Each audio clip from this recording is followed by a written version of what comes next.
ये थी मेरी मिंत्रा की एक छोटी सी शॉपिंग सन ग्लासेस की गाइस, क्योंकि बहुत ही हॉट समर सीज़न आ चुका है। तो इसकी प्राइसिंग थी अराउंड 1100। ये आपको 549 में हमेशा प्राइस ऑफ़र प्राइस में मिल जाएगा। ये कुछ ऐसा आपको आपके फेस पे लग रहा है, इसलिए मैंने ये पिक्चर्स डाल के आपको दिखाई है कि आपके फेस पे ये कैसा लगने वाला है।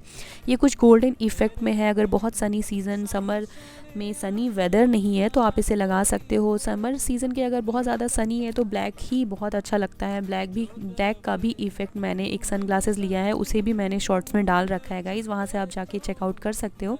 और ये जो ड्रेसबेरी का इसका ये जो गॉगल्स है ये बहुत ही अच्छा है। इसकी पैकेजिंग भी बहुत अच्छी है। आप पर्स में आराम से ईजिली इसको कैरी करके कहीं भी जा सकते हो। तो ज़रूर मुझे बताना कि आपको कैसा ये मेरा सन ग्लासेस लगा guys. See you, take care.